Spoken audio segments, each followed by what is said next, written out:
Winner, thank you, Brian. And the next candidate from Wisconsin's 8th Congressional District, Tony Wied. Tony, thank you. Great. Oh, another central casting guy. Wow. They have good-looking people in this state, don't they, huh? Wow. That's great. Good. Thank you, Tony, very much. You're going to do great.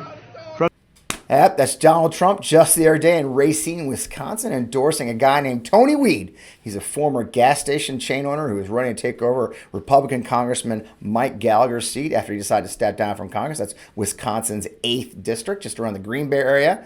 You know, it set off a mad dash by MAGA extremists to take that seat when he stepped down. Actually, if Gallagher got sick of the whole thing. Wied's gotten that coveted Trump blessing. Apparently, he was recruited by some people with some money, and they went to Donald Trump, said, "This is your guy." And so now he is the guy. And now, well, as always, all three Republicans are kind of beating each other to death. Why? How can I tell? Well, here's Don Jr., as you know, being, Don Jr., just as you expect. Standing here, was there any risk in taking the Trump endorsement in a congressional district like this? I'm proud to have President Trump's endorsement, and being the Trump-endorsed candidate in this race is a great thing, and I'm continuing to go out and meet people and talk to them about my conservative values and President Trump's conservative values, and that's exactly what we need in Washington right now. We're here to support Tony, obviously. We want businessmen. We want people who it's not their job. It's not the next natural progression. We want outsiders. We don't need establishment candidates running. We've seen what they've done to Washington, D.C. America is so over that. Andre Jacques, he doesn't want to allow families to have IVF treatments.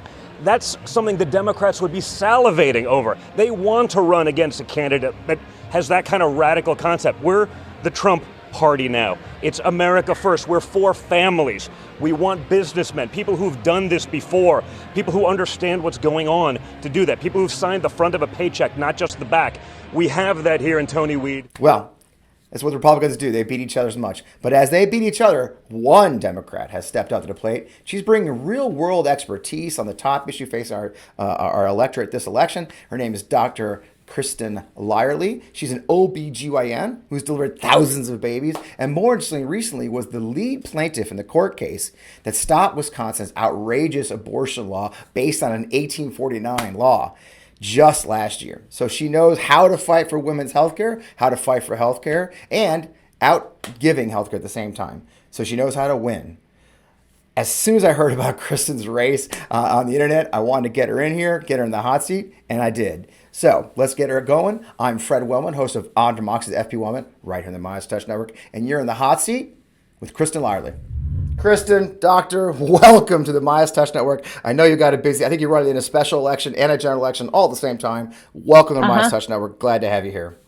Thank you so much, Fred. It's just a joy to be here with you. I love it. Well, the MeidasTouch are here to help you. So, I always start off asking pretty much the same question. I mean, you especially, you're a nationally known and respected OB/GYN. You got 4 boys. God bless you with that. You got a lot going on in your life. You just completed a major court case where you won to get rid of an 1849 law, the stupidity of our far-right extremist opponents. Why in the world did you decide to jump into a run for Congress? For all of those reasons. So here I am in a hotel room on call in rural northern Minnesota because I am a plaintiff on that court case, the 1849 criminal abortion ban in Wisconsin. This is a ban that went into effect when the Dobbs decision happened. We stopped doing all abortion care with the exception of the life of the mother. Wisconsin had no access to abortion care. And that seems, for somebody who's not familiar, it seems like, well, then just don't do abortions. But you can't, because abortion is healthcare and it's deeply integrated into miscarriage management and IVF services and helping people with complicated pregnancies. So what happened is that people were not getting healthcare. And as a physician, it is my obligation to make sure that my patients get the care that they need. So I joined the lawsuit. We won in Dane County Circuit Court. It is currently being appealed, likely up to the Wisconsin Supreme Court. So stay tuned on that one. But in the meantime, I work in rural northern Minnesota where there aren't enough doctors, there aren't enough nurses, but there sure are a lot of people who need health care. Yeah, and a great reason to step up. And that takes me to the first question. I mean, you're best known for your advocacy work and your women's health. Of course, you're a doctor who's going around the country helping people who need it. And of course, as we mentioned, the Dobbs decision, everything else. And that is in the crosshairs. I mean, abortion's in the crosshairs like never before. IVF's in the crosshairs. My God, contraception's in the crosshairs, which is the craziest damn thing I've ever heard. I imagine that having an OBGYN up there could change the discussion quite a bit, I imagine, wouldn't it? It does. Well, and when you look at what's happening in not just women's health, but healthcare in general. Yeah, I was just talking to a friend that I went to high school with back in 1987. And this is a fellow who was like a star wrestler, very fit, involved in his community. He gives back. And at some point in his life, he developed type 1 diabetes. And he struggles every day to pay for the supplies that go along with his insulin pump. We've made insulin less expensive, so more affordable for people, but the supplies are still prohibitive. So he's having to give up so many things in his life just to pay for this life-saving medication. That's one example of what people are dealing with. Or here's something that might hit close to home for you. I took care of a woman the other day who's married to a veteran. He's suffering from PTSD, and they don't have money up here in rural northern Minnesota to put gas in their car so he can get to his appointments 30 minutes away and have the treatment, the treatment that's working for him. He can't get there. So they're wanting to find somebody closer to home, but there is nobody closer to home. How is it that here in the wealthiest country on earth, we have the worst health outcomes? We have the most expensive health care, but for moms and babies, it's not working. We have to do better. Yeah, and that's a big issue. I mean, you mentioned you're in rural Minnesota. I think of all these rural hospitals have closed. That the increasingly, especially in Republican red states, they're not funding hospitals. They're not funding Medicare and Medicaid for everybody. And so you're seeing that. I guess you're living that fallout right now. The fact that you live in Wisconsin, but you're way up north of Minnesota, taking care of people. I mean, is rural healthcare really? It's a challenge, isn't it? I just don't know if all of our viewers understand just how bad it is. It's a huge challenge with the aging population in rural areas and the lack of providers. People just simply aren't getting the care that they need. Wisconsin is one of the 9 states left that hasn't expanded Medicaid. So that's another access and payment challenge. And shockingly, Wisconsin is one of the 3 states that hasn't expanded access to postpartum Medicaid, meaning that moms lose their insurance at 6 weeks postpartum. So what are they supposed to do when they have postpartum depression or they're dealing with other chronic medical issues related to their pregnancies? They've got nowhere to go. And this is why more moms die in the postpartum period than earlier in pregnancy, because they don't have access to care. We can do so much better as a medical community, but certainly as policymakers and in Congress. This is a giant priority for me. I'm known for speaking out about abortion, about contraception, about IVF, about all of those things that affect our reproductive health, because that's what I do as an OBGYN doc. But this affects all of us, families, young people, old people. Everybody needs quality health care. Yeah, and access is part of it. I spoke to Kaylee Peterson running in Idaho, and her own staffer has to drive 400 miles to get to the nearest OB during her pregnancy. Idaho has lost 25%. Yeah, Idaho's lost 25% of their OBGYN doctors. They don't even have a high-risk doctor in Idaho anymore because they've made it so horrific for us to take care of our patients. They've even stopped investigating maternal deaths. This is something that we're doing all across the country. Every time a mom dies related to her pregnancy, we look into it to see what could we have changed. Is there something we could do better? In Idaho, they're just like, you know what? We don't even care. If you show up in an emergency department in Idaho bleeding with a miscarriage, they're just going to send you home. And you go to the emergency department because you're scared. You're worried. You're concerned that something is happening here, that you need help, and you do need help and you deserve help, but you're not going to get it because of politics interfering with our healthcare decisions. And it's a national problem. As you said, it's a problem right there in your district, and it's going to be a problem everywhere. And again, as I mentioned at the very start of that question, is having an OB, having an actual doctor who understands these issues, the rural issues and the women's issues, is going to be key. But on top of that, we've also got some other challenges, right? You're not just a one-trick pony.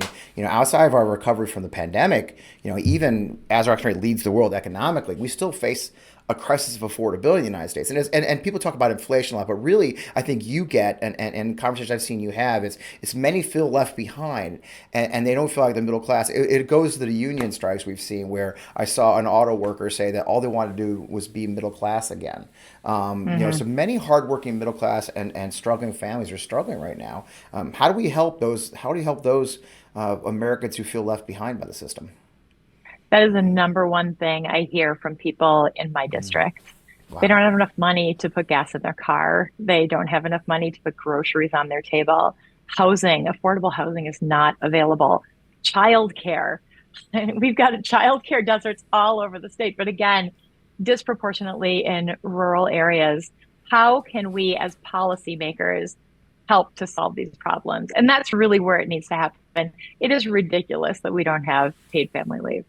I was just talking to a patient who I delivered just the other day, and they were trying to figure out where the best space was for him to take his time off so that he could be home to support his wife and their brand new baby daughter, their first baby. And he said, I have FMLA, but I still have to put groceries on the table. And he doesn't get paid. They need support. We have to do a better job of supporting families. And we can do that if we've got the right people who are the decision makers in Washington, D.C. And that's exactly what I'm going to do. And take politics out of it. As I said, it's if we talk to Republicans, it's inflation, it's Biden's economy, but we know, average Americans know it was before that. Okay, it is larger, and that the inflation had nothing to do with, like you said, childcare expenses going through the roof, housing going through the roof, and then the local organizations, the cities refusing to build affordable housing. I just had a conversation with a city council member who, you can't convince the city to build affordable housing, right?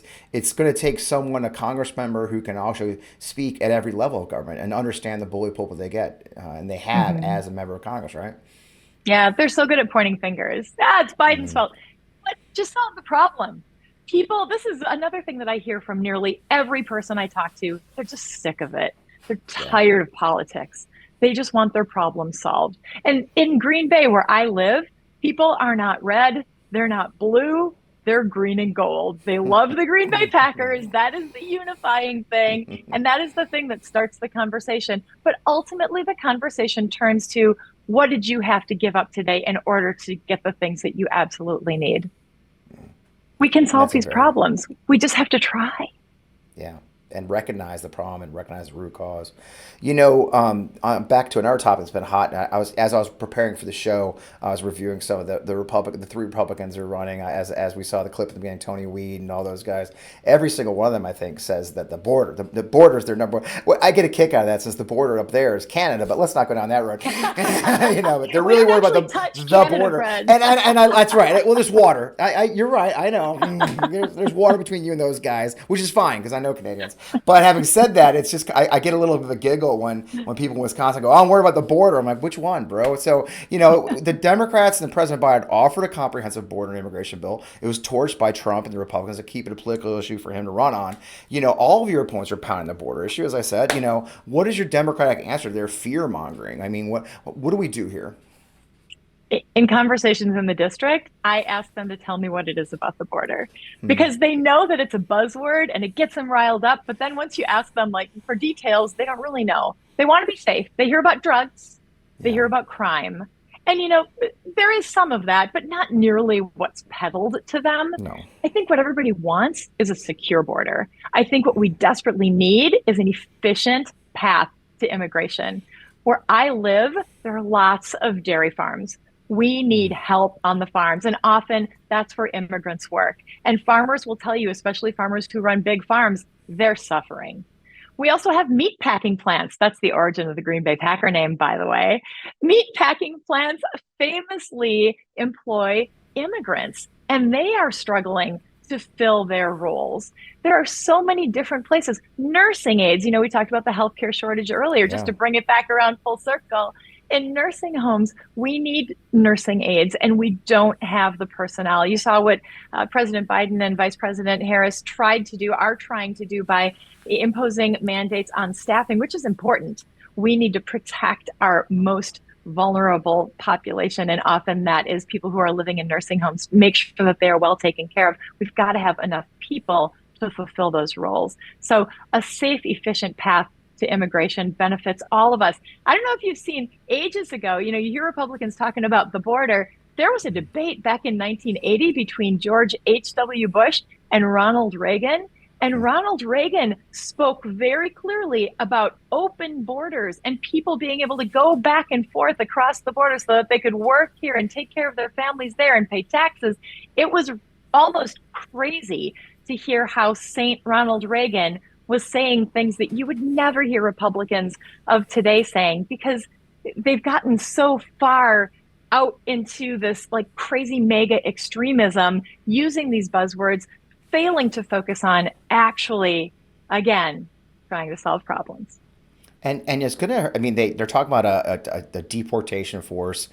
Depending on how the number changed by the day, it was 10 million illegals before, or excuse me, yeah, they call them illegals. And then JD Vance comes out with 20 million, which I don't know the number. They keep getting bigger, I guess, And they're talking about just deporting them all. And again, as you mentioned, dairy farms, packing factories. Stuff.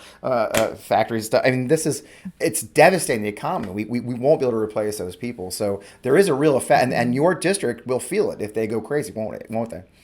My district is already feeling it. I mean, there's no question. Yeah. Oh, yeah. Farmers have been relying on this kind of labor, for forever. My family, I'm a sixth generation Wisconsinite. My family came to Wisconsin from Germany ages ago in the mid 1800s, and they're farmers. They put down their roots, they got their farms, and guess what? They still live there. It's a stone's throw from where I live right now. In fact, there is a little town just south of the district named Charlesburg, named after my great-great-great-grandfather. Wow. People who live in this district are invested in this district. They care about each other. They have their differences, but they want to be able to live together with that sense of community, and they're willing to fight for it. And that's the other thing that I'm seeing in the district. There's a real sense of hope. People feel discouraged with what they're seeing now. But the more we talk about the way we're working together, not just me, but Senator Tammy Baldwin, very popular in the district. People know that she's working for them. Joe Biden, all the people who are working on the state level, in the state assembly districts, the state Senate seats. We haven't filled those seats. We haven't had Dems running for so many of those seats in ages. But this time around, we've got a Democrat running in every single assembly seat. Every single Senate seat in the district. They're enthusiastic, they're engaged, and Fred, most of them are women. It's a new day. And now you're in there too. Well, this is the most important question I ask at the end of every interview. How can our viewers and listeners find you? Where's the best place to look you up? And, frankly, maybe give them a donation. Oh, I would love it. It's KristinForWisconsin.com. You can find me on the web, obviously, and on all the socials. Well, Kristen, thanks for taking time for us in the middle of being out doing your day job in addition to running for Congress, and I appreciate it and really wish you the best of luck. Thanks for the work you've done for our country already in your state with the task you took on taking on that heinous abortion law. So wish you the best of luck, and I hope we keep in touch. Thanks so much for the opportunity, Fred. Talk to you soon. A doctor out doing doctor things in the middle of running for Congress. You got to respect that. So Kristen's a terrific candidate. She obviously knows what she's talking about. She brings a lot of good points to the table, which is we do need that kind of a voice in Congress. So I hope the good people of Wisconsin, the Green Bay area, Wisconsin's 8th district, will consider her as she runs for Congress against Don Jr. and Don Sr.'s chosen one. As always, this has been another great episode of In the Hot Seat with Fred Wellman. We're getting some incredible candidates from ones you've heard of to ones you may not have heard of, like today. So I hope you'll stick with us. As always, I'm Fred Wellman, host of On Democracy with F. Pete Wellman, our main show, available every Friday night at 11 p.m. Eastern, right here in the MeidasTouch Network. Be sure to check us out. We look forward to talking to you again. And remember, stay in the fight.